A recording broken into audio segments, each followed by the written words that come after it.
here to talk about your money this hour with Scott Forehand from Forehand Financial. Also joining us, Jonathan Daly from Forehand. Welcome back to WNIS. Mr. Foster, it's so good to see you. Happy Saturday. Thank you, sir. And we've got Mr. Daly, who the owner of the Daly Group, and one of our actually you run our Richmond office, and actually you're growing as well. How are you doing today? I'm doing well. It's good to be here to talk shop with you guys once again. How was your drive down? Oh, almost straight. Almost straight. Yeah, almost right. straight. Hit any traffic? No, actually, no. Anytime you get through the tunnel with no traffic and right. Skies are clear, there's nothing to complain about on the way down here. I had some traffic coming out of where I live today. I had to wait for 2 whole cars. Man. 2. It must be tough. It's rough living down there. You hit rush hour in Edenton. Yeah, That's yeah. rough, Sometimes man. you get 3. I've only seen that once though, so we're pretty good so far. Crazy. And just a quick shout out, congratulations, the Edenton Steamers. It looks like you've made the playoffs. The Steamers. The Steamers, right? Love minor league baseball. Yeah, it's awesome. And did you? Their mascot is a clam. That's right. Yeah, they have a male and a female clam, and those are the Steamers, steamed clams. Pretty Those cool. are them. All right, right on. So whenever I listen to this and I hear my voice go low, I hearken back to an old SNL skit with holiday and NPR, seasons eatings, and I hear that good times. Man, that cracks me every time I Live watch from it. NPR News, here's Right. Scott Forehand. Right. Thanks for calling. So here's what we're going to do today. So we're going to switch it up. Usually we do kind of a charting overview of what's been happening with the charts, where the market's going and stuff like that. And we'll also do a segment we call Crypto Corner. We're going to scrap both of those today, and we're going to instead talk about something that's going to should be on everybody's mind every year, all the time. And we're going to talk about taxes today, as well as we're going to get into some financial options that Jonathan and I do for our clients and some planning stuff, and we're just going to have a conversation.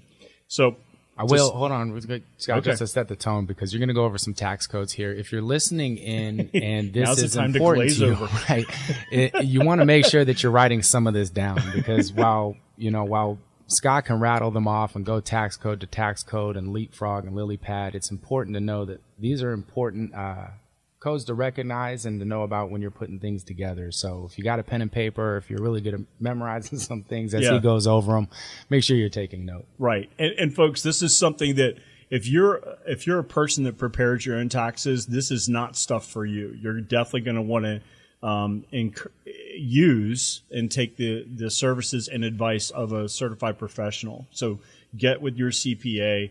And no offense to people that are bookkeepers out there that do a great job, this is probably beyond them too. This is something you definitely want to have your CPA sign off on, just so that if there is ever a problem, you've got someone with that 3-letter designation at the end of their name that can stand up and talk to the IRS on your behalf, as opposed to you having to talk to the IRS because you heard some guy mention this tax code on the radio. All right, so let's get started. So the first one I want to talk about, this is called Tax Code 162, Tax Code 162. It's also known as the Executive Perk Tax Code. And what this is designed to do, this is a program that was specifically put into the system for employers to maintain employment of key executives. That's why it's called the Executive Perk. And what it does, and it's actually codified and specifically states that it can be used to create a perk or a bonus for an executive, and can use life insurance as the perk. So if you think about it, so what you're saying is, Mr. Daly, I really want to keep you employed with us. I really want to keep you on our team. And because I want to do that, here's what I'm willing to do. I want to offer you, beyond your normal pay, beyond your normal bonuses, I want to offer you a life insurance policy. And that's going to be a cash value type life insurance policy, so it's going to grow over time. And then you get to use the money whenever you want. How does that sound to you? Well, it sounds good. It sounds like you're committed to my long-term growth potential at this company. There you go.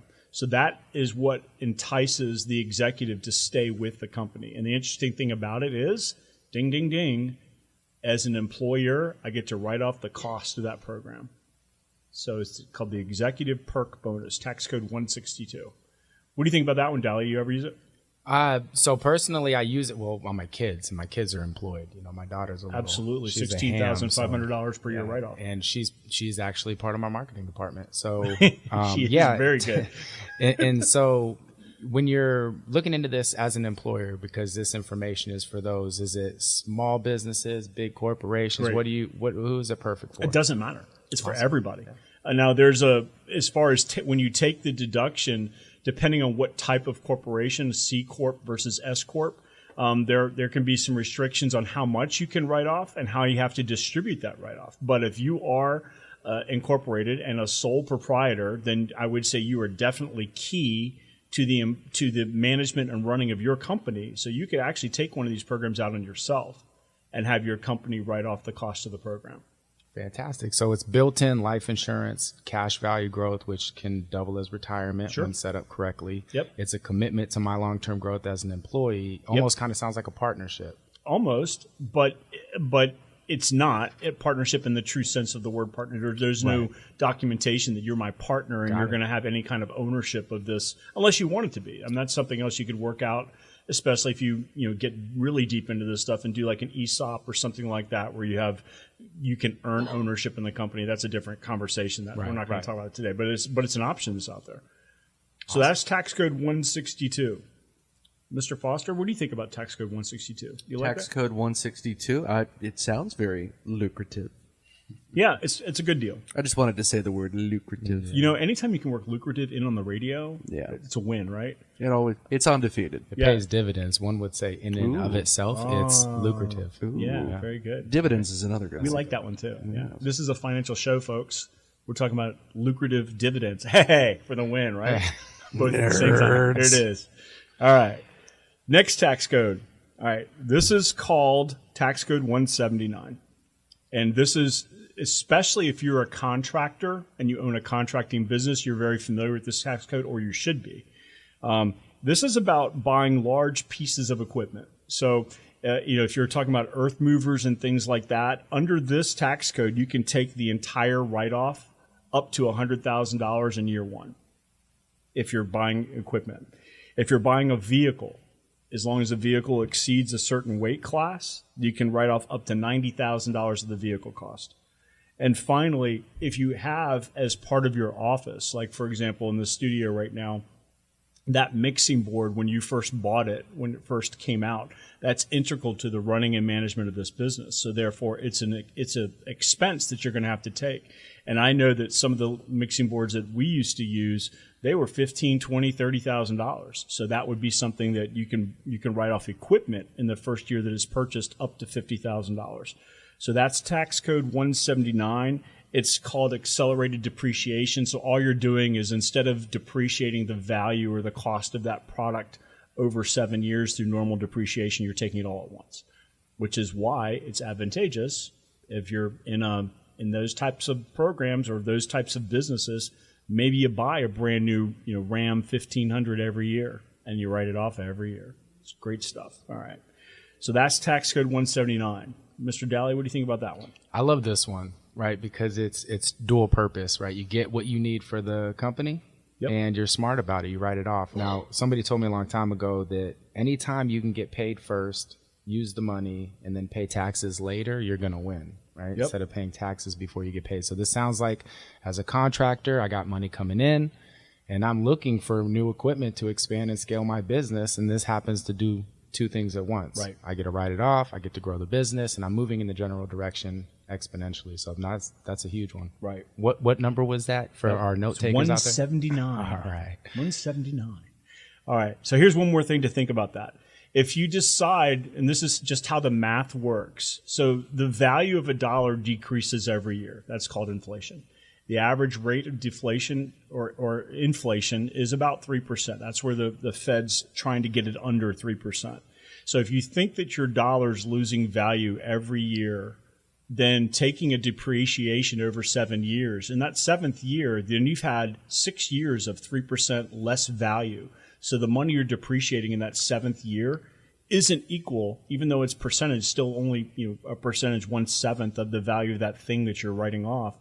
In the seventh year, it's not worth as much to write it off in the 7th year as it would be if you could do it all in the first year. So that's why it's important to take that into consideration. All right, next. So this is kind of an adjunct program.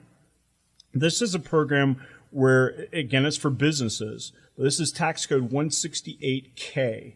And what this one does, this is talking about being able to write off improvements to capital improvements to your place of business. Maybe you own a property, maybe you put up a new building, something like that.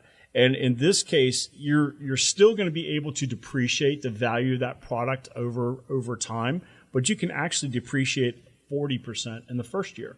So if you're not in that situation where it's not a vehicle, it's not equipment, and it's not an office equipment, if it doesn't fall into those categories where you can write it all off in year one, you can still take it at 40% in year one, which again, looking at that 7-year normal depreciation process, being able to write off 40%, capturing more of the value of the write-off in year one is advantageous on a long-term play.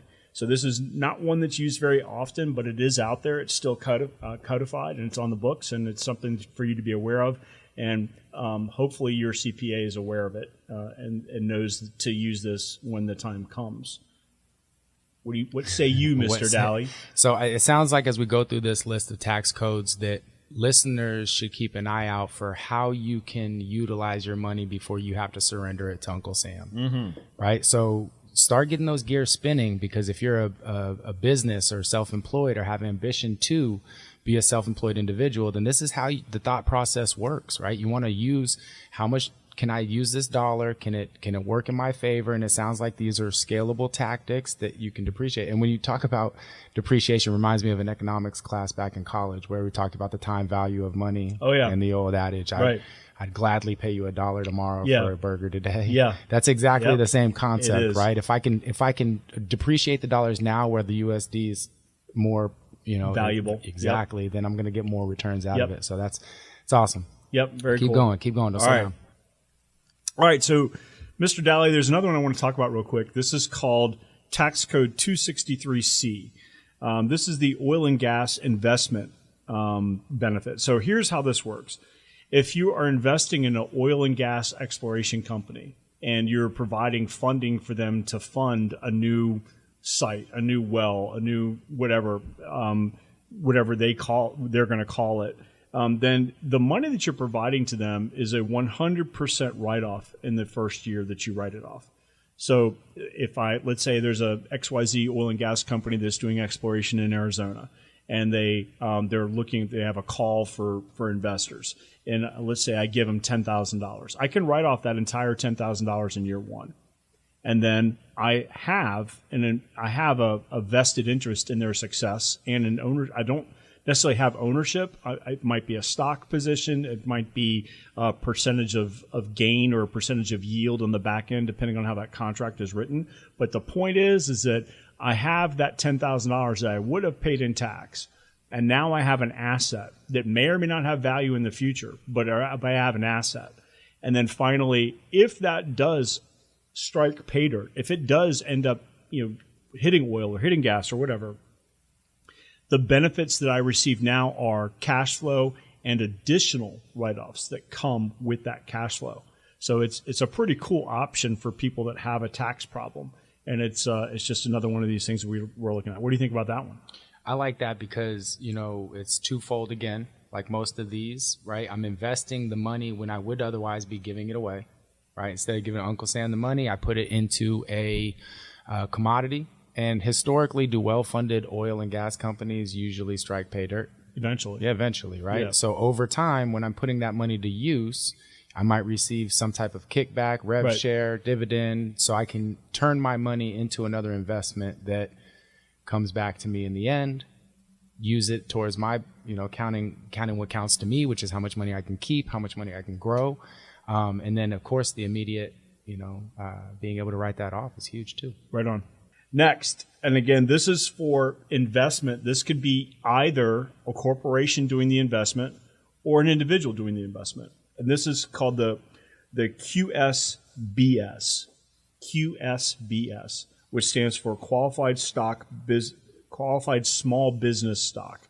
So there are certain small businesses that, depending on the nature of where they're located or what they're doing, what kind of business they're in, that they're going to be able to qualify as a qualified small business for investment. And when you buy that stock in that particular small business, you're able to exclude up to $10 million again, or 10 times your original investment again, in stock appreciation. Now, this is not an instant thing. This is something you have to take over time, or you get to take. You have to. One of the main rules about this is you have to hold this for at least 5 years before you can get the write-off. But that's another tool. So if you're looking to allay current stock issues, then that's not the one for you. But if you're looking for a long-term investment and you have a small business, a qualified small business that you think is prudent to invest in, that's going to perform over time, this is a great way to ignore some of those capital gains that you're going to have when that stock shoots to the roof, because you can write off, like I said, up to $10 million or 10 times your original investment. I love this because now we're playing chess. Yeah. Right. Up until now, the tax codes we're going over, you got business owners, self-employed, and then you got the personal, where the idea is that you want to be strategic. You want to have your feelers out for how can I save money? How could I pay less taxes? How could I use this money to advantage me in the long run? And now you're transitioning into chess where you're 5 moves ahead. I'm looking at 5 years down the road. And this is, to know, if you guys don't know Scott by now, by joining the call and listening in, is Scott is very big on supporting small businesses. When he goes to a restaurant, he talks to the staff. He wants to get to know who's managing it. And if you know Scott long enough, you'll know that it's always a long play. Is there something here? Is this place growing? Is there, his wheels are spinning for the future. And that's financial chess. You want to look at, well, if I'm in this community and I want to start supporting small businesses, and I see that, oh man, this particular location is talking about another location, and the manager's got everything going for them, then that's something to keep your feelers out for as you're looking for places to put your money, places for it to grow, give back to the community. And then again, the ultimate goal with all of these is to pay less taxes. Right. Love it. All right. Got 2 left. All right, this is a really easy one. This is about real estate investing. So there's when you look at a city map or a town map or whatever, there's going to be zones. There's going to be, this is zoned residential, this is zoned commercial, this is zoned for business, this is zoned for agricultural, and so on. There's a federal level of zoning where you can have an economically disadvantaged area. So, for example, we're in Norfolk, Virginia right now, and there are several disadvantaged areas in the city of Norfolk, and those are called HUB zones, hub zones.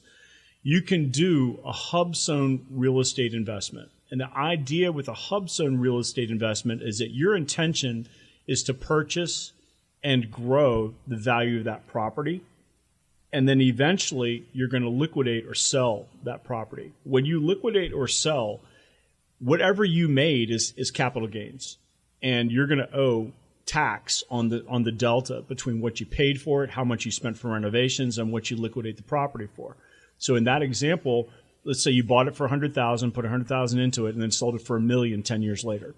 You would owe tax on $800,000 of capital gains. Okay?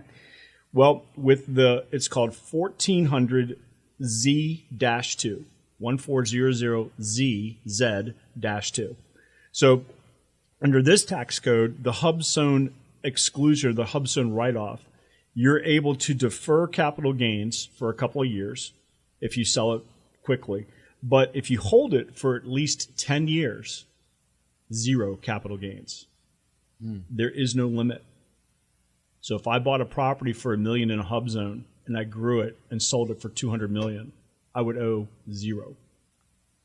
Now, folks, I am not a tax specialist. I know a lot about taxes because it's part of our financial planning practice, but you should always incorporate the use of a CPA that knows what they're doing. Most of them, you have to in order to get their CPA license. So always check with your tax professional because those numbers can change every year. Depending on when you're listening to this, next year it might be different. So I don't know what's going to happen in the future. My crystal ball is broken still.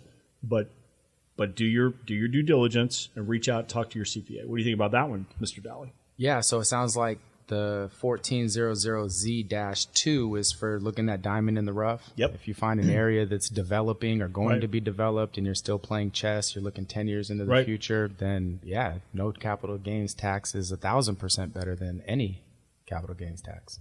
Right. So we got one left, and it's a doozy, but I'm not going to talk about it right now. I tell you what, if you want to go ahead and do it, because I think it will sound better for the show if it's all together. So I'll edit this later. Go ahead and do the last one, and I'll worry about the timing later. Okay. So here's our last one, and this is one of my favorites. It's because you can get something for nothing. Let me explain. So if you're in the point where you are looking at a large tax bill, you can actually go buy a piece of property, or maybe you already own a piece of property. And the trick is it needs to be undeveloped land. Okay? So maybe you have 20 acres out in Winchester, or maybe you got 5 acres down in North Carolina, whatever. And it's undeveloped. So you can do what's called a conservation easement. This is tax code 170N, as in Nathan. Conservation easement. And what this says that you're making the declaration that this piece of land is not now and will not be developable in the future. So you're saying nobody can build on this land. Doesn't mean you can't use the land. Doesn't mean you can't sell the land. Doesn't mean you can't market the land. It just means that nobody can come there and build something on that piece of property. No structure. And why this is important is because when you make that conservation easement, you get to take 100% of the value of the land at that time. So think about this. Let's say I owe $10,000 in taxes, and I have a piece of land in Florida that's worth $8,000 an acre, and I've got 10 acres. I could designate 2 of those acres to be to take advantage of this tax code as a conservation easement. Those 2 are no longer developable, and I just generated $16,000 of write-off. I still have the land. I still own the land. And now I rent it out to a farmer to go farm. And I've turned it into an income-producing property as well as a tax property. So that's one way. Well, what if you don't own land? What if I've got a $12,000 tax bill? I'll go buy $12,000 worth of land, and then I'll designate all of it as a conservation easement. And now all of a sudden, my $12,000 isn't going to the IRS. My $12,000 is going to go pay for this piece of land, which I just wrote off, and now I'm going to go find somebody to farm it or log it or maybe set up, give hunting rights to it or whatever. There's different ways you can capitalize on vacant land. What do you think about that one, Mr. Daly? I love it because land is there's only a finite amount of it, right? Yep. It's a controlled supply. So anytime you invest in real estate or land, we're going to run out of it, which means that $12,000 plot that you purchased is going to be worth more in the future. Yep. So again, more money for you. Right. The average rate of increase in value of land is about 3% per year. The same thing as, and depending on which state. Florida right now is decreasing actually slower, which is kind of funny. We talked about that last show, but that's where we're at. So there you go, Mr. Foster. There's your update on taxes. And Scott, do you have a class coming up this Thursday? Actually, we do. Yeah, we've got our debt-free life for infinite banking class coming up this Thursday at 5:30. It is a free class for a little bit longer. Actually, there's a process that unfortunately we're going to start charging for it, but for right now it's still free. And you can get an invitation to that class. It's held on Zoom. You don't have to drive anywhere. You can do this from your home.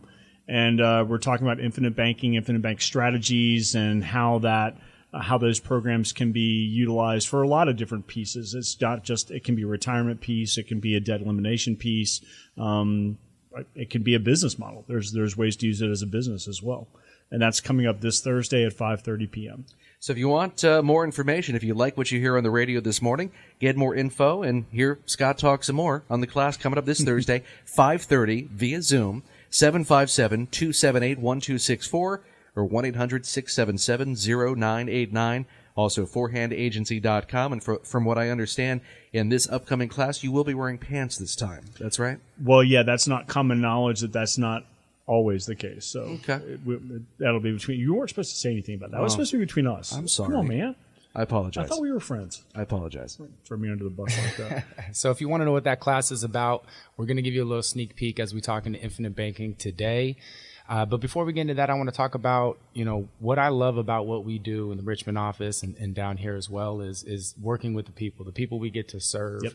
And oftentimes it's come one, come all, any size, shape, financial position. We want to look at your situation and we want to reach out and we want to help. Yep. We also work alongside a lot of veterans. Oh, yeah. Scott, you being a veteran yourself. Mm-hmm. And one thing, that little passion project for ours is near and dear to our heart is calling all veterans and their families. We have a place for veterans and their families where they can go and get direct to the source. We love working with veterans. Been doing it for years. Very respectable clientele, as you know. Oh, yeah. Always, laser focused on what they're looking for. And I don't want to say we prefer to work with that type of client, but an open-minded client that can come and have a meaningful conversation and do business on a handshake and eye contact is always preferred. And, if you are a veteran or a family member of a veteran and you want direct solutions to talk with Scott or myself directly, then you can go to victoralphasolutions.com/radio, and that'll connect you directly with us. We'd love to sit down and have a conversation about what means the most to you and start getting you on the right path so that you have that peace of mind knowing that, the heavy lifting is done. Yeah. Right. The heavy lifting is done. Right. And as you transition into that next chapter of finance, we want to make sure that you retire comfortably. And it's our way to serve you guys because we're so grateful for what you guys have done for us in this country. Right. So, that what you just said, one of the things you said there is that we want to help, right? And we don't have a particular best type of client, but I would say actually we do. And our best type of client is a client that has questions and needs help. And that's kind of why we do this. That's why I do this. And like you, I see almost on a daily basis exactly why we do this. And I know why I was called to do this. And I am forever grateful that I heard that calling and ended up here. So that being said, let's transition real quick into, we just started talking about infinite banking. We talked about the Zoom class coming up. Talked about these programs, which we call debt-free life strategies, smart banking strategies, infinite banks solutions, that kind of stuff. They're all kind of the same type of program. They're funded differently. The funds are distributed differently depending on what the goal is for the client. But I know, Jonathan, you do a lot of these programs, and you've got a lot of insight into some of these things. What's something that you would say as a sweet spot for anybody who's looking to start one of these programs or maybe should be considering one of these programs as opposed to even a traditional, IRA or 401k? Yeah, so I think that this is that natural next step. The first part of this program, we talk about tax code, how to keep more money. Yep. And if you take that conversation a little bit further, if you look at how big banks make money in this country, they lend money, they hold your money, they're making money off of your money. It, almost this dubious endeavor that the more I'm saving, the more I'm making. Well, if that kind of, sand in your shorts a little bit and you'd rather use your money and make money off of using your money, then this conversation is for you. And that's why I love having it. So The first thing I tell everybody is that, if you're going to create your own bank, my job is to make sure that you are a saver, that you are set up in a position where you're, can consistently put money and you can build this place where you can experience this positive arbitrage. I don't want to get too much into it, but making a little bit more money with my money. That's a great word, man. Arbitrage. Really at its core, that's what this is. This is doing that's why they're called infinite banks. If you think about how a bank makes money because you deposit your money into their account. Now, it's your checking account, but it's their bank. So they're making money with your money, lending it out every night. Right. And if you have an infinite bank that's set up that is your bank, then you get to make money with your money every night. That's all this is. We're just changing the equation a little bit. And that's why for me and for most of my clients, infinite bank is a strategy that we try to employ as part of the overall financial landscape for the client. It's not the thing, it's a thing, and it's a piece that everybody should have. So, for example, retirement. I talk to people all the time about when they want to retire, and all of them say, I guess 62 or maybe 65. Why are they saying that? They're saying that because that's when they can get their hands on Social Security, if it's still around when they get there. But I think if you take Social Security out of the equation, if that's not available, when do you want to retire? The answer is always as soon as possible. Okay? You'll have some workaholics who want to work beyond, but if the answer is as soon as possible, you can't do that with a traditional IRA. You can't do that with a 401k because the code still says when you can start drafting money before there's a penalty. And that's where infinite banks come in. You can be used for that gap. I want to retire at 59, but I can't draw Social Security until 62. So I want to be able to draw money from somewhere for that 3-year period of time. Infinite bank.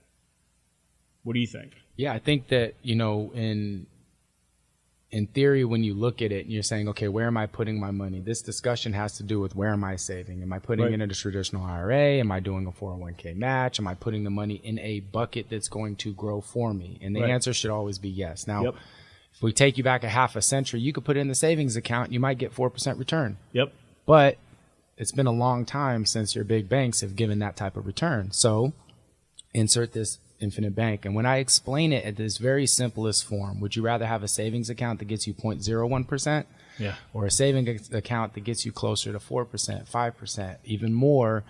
Oh, and by the way, this account that I'm referencing is also going to pay in life insurance, a tax-free benefit for, every dollar you have in that account is going to grow that amount of life insurance that you leave to your loved one. Yeah. So again, like everything we're talking about, there's two birds with one stone. You're stretching your dollar and you're setting yourself up to make decisions when the time is right because you're growing money in your own personal bucket, your own private little pension. There's a big, huge landscape regarding financial planning. There's lots of places to go. There's lots of things depending on the credentials of the individual who's making the recommendation. And there are some people that because of their certification, they won't talk about this. They can, but they won't. And the reason why they won't is it's unfortunate, but it can have something to do with the kind of compensation that's received. And there are certainly more, going back to earlier conversation, lucrative ways for some of us to do these things. We have the ability to do that, but we typically, our agency, our brokerage here, we don't want to do that unless it's absolutely necessary. We shouldn't be putting all of our eggs in one basket. And when I cringe when I hear and meet with clients sometimes that are talking about, I've got a 401k, I'm good to go, or I've got a TSP, I'm in good shape, or I've got my 403b, I'm not worried about anything. And the dirty secret is if you look at the returns of the S&P over time, which most of those programs are designed to take advantage of S&P growth. If you look at the return of S&P, it's 5.9% is the average return over 20 years. Not bad. However, if you're trying to take 4% out as a means of income, then that's taxable. So your realized income isn't going to be 4%. You're going to have to take 5 or 6 to be able to get to that 4% mark that you're trying to live on, which means that financial program is, in many cases, it's not going to last. And that's, the people that I talk to, that seems to be their biggest concern. How long is my money going to last? Is it enough? Do I have enough? And then sometimes, unfortunately, when we get into that period of time in our life when we're taking distributions, that we've ended that process, the maximization, accumulation, distribution process. We're in the distribution phase of our retirement plan, and then we realize it's not enough. That's when it's too late. You have put your eggs in one basket, and that's the mistake. So that's why we utilize these things like an infinite bank, and like the next thing I'm going to talk to you about, Mr. Daly, which is a private pension. These tools, these are all just financial tools, folks. That's all. And this is about distribution. So if I've got somebody who told me, yep, I'm well distributed. I've got all my money in 10 different stocks. I've got good distribution. That is not good distribution, folks. That is the absolute anathema to good distribution. What you have there is you have all of your eggs in one basket. They're all individual stocks. Maybe they're equities, maybe they're ETFs, but they're all stocks, which means you are definitely, the performance of your financial plan and your financial future is linked to the market. And that is not good to have 100% of your stuff there. So that's why what we do, and Mr. Daly, I want to give you a couple minutes here to talk about some private pension stuff. There you go. Let's just go there. Why do you think, Mr. Daly, or what is your opinion on why a private pension might be an alternative or maybe an adjunct offering to a traditional IRA?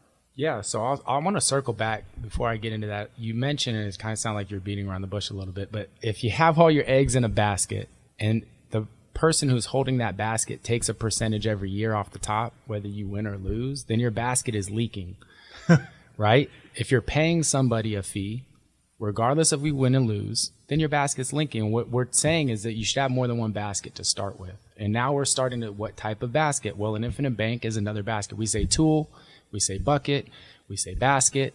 It's just a program, right? So an infinite bank and starting to establish that early, it provides security and stability to that original basket that might be leaking, right? Now, what we're talking about is private pensions.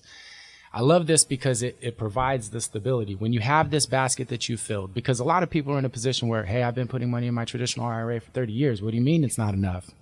I'm 55. I want to retire, but I can't. What do you mean? This is the conversation for you to start paying attention, because we're trying to tell you right now that your basket may be leaking. And there may be some inherent risk in that basket, meaning you're in the market, right? You know, market, while they're doing good, of course, everything's great. But the last thing you want is a market correction right before you retire. Yep. So if your basket is leaking and has the risk to blow a hole right into it right before you retire, then you're not going to have any eggs in your basket, or certainly less than you would like to have going to retirement. You'll have half an omelet. On the ground, and if it's a hot enough day, maybe. Right. So we're talking about, what do we do at this point? All right, I'm 50, I'm 55, I'm 60. Well, now is the time to start thinking about where you can sequester those eggs so that they're stable and secure, and then they can last you a lifetime.